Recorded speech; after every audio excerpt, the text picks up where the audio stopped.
ناظرین، پرانے زمانے میں لوگ دریائے سندھ کے ساتھ ساتھ رہتے تھے۔ اس کی وجہ یہ تھی تاکہ وہ پانی کی قلت کو پورا کیا جا سکے۔ اپنی ضروریات پوری کرنے کے لیے گائے، بھینسیں، مرغیاں، بکریاں وغیرہ بھی پالتے تھے۔ یہ واقعہ میرے ایک دوست نے مجھے سنایا جو کہ اس کے والد صاحب کے ساتھ پیش آیا تھا۔ پرانے زمانے میں دریائے سندھ میں کافی ساری عجیب و غریب مخلوقات رہتی تھیں، کیونکہ یہ دریا کافی لمبا ہے اور انڈیا تک جاتا ہے۔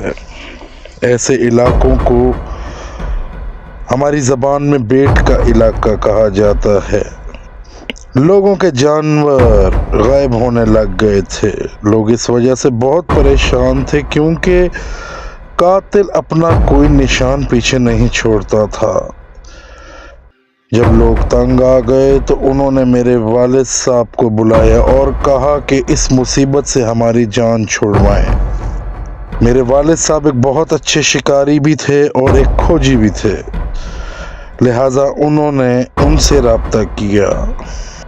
میرے والد اس علاقے میں گئے اور انہوں نے جب لوگوں سے سوال کیے کہ یہ کیا چیز ہو سکتی ہے، سب لوگوں نے مختلف رائے دیں، کیونکہ کسی کو بھی نہیں پتا تھا کہ یہ کیا چیز ہے۔ میرے والد نے تحقیق کرنی شروع کر دی اور یہ معلوم ہوا کہ تمام جانور دریا کے کنارے سے غائب ہوئے ہیں۔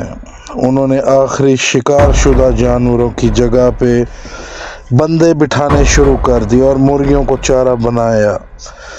کافی دن انتظار کے بعد ایک دن صبح سویرے ایک جگہ سے ایک بندہ چیختا ہوا آیا کہ میری مرغی چراگاہ سے غائب ہے، اور اسے ایک بہت بڑا مگرمچھ لے گیا۔ وہ اتنا چالاک مگرمچھ تھا کہ مرغی کو دبوچتے ساتھ ہی پانی میں چلا گیا۔ مین مسئلہ یہ تھا کہ دریا کا پانی گدلا مٹی والا ہوتا ہے، جس کی وجہ سے کچھ نظر نہیں آتا۔ خیر، یہ تو ظاہر ہو گیا تھا کہ ان سب جانوروں کا شکار ایک مگرمچھ نے کیا تھا۔ اب سوال یہ پیدا ہوتا ہے کہ اسے پکڑا یا مارا کیسے جائے، کیونکہ اس کی شکار کرنے کی کوئی خاص جگہ نہیں تھی۔ وہ مختلف کناروں سے شکار کرتا تھا۔ میرے والد صاحب نے منصوبہ بنایا کہ ہم اسے ڈھونڈ کے ماریں گے۔ صبح سویرے ہم کشتی میں سوار ہوئے اور مگرمچھ کو ڈھونڈنے نکل پڑے۔ وہ یہ بات جانتے تھے کہ سردیوں میں مگرمچھ مسلسل پانی میں نہیں رہ سکتا، اس لیے وہ پانی سے باہر دھوپ میں لازمی آئے گا۔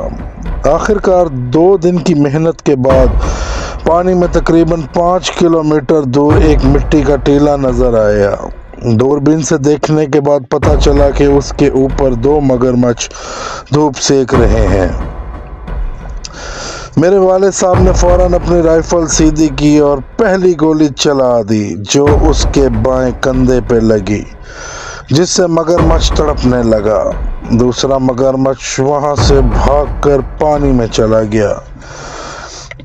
میرے والد صاحب نے مگرمچھ کے قریب پہنچ کر دوسری گولی چلائی جو سیدھی اس کے سر میں لگی اور وہ وہیں ٹھنڈا ہو گیا۔ یہ بات سن کر لوگ بہت خوش ہوئے اور جشن کا سماں بن گیا۔ انہوں نے مگرمچھ کی لاش کو اٹھایا اور گاؤں میں لے آئے۔ اس دن کے بعد سے پورے علاقے میں ایک بھی جانور نہیں مرا۔ یہ واقعہ آج بھی جب انہیں یاد آتا ہے تو ان کی یاد تازہ ہو جاتی ہے۔ آپ کومنٹس میں لازمی بتائیے گا یہ واقعہ آپ کو کیسا لگا۔ ملتے ہیں نیکسٹ ویلاگ میں۔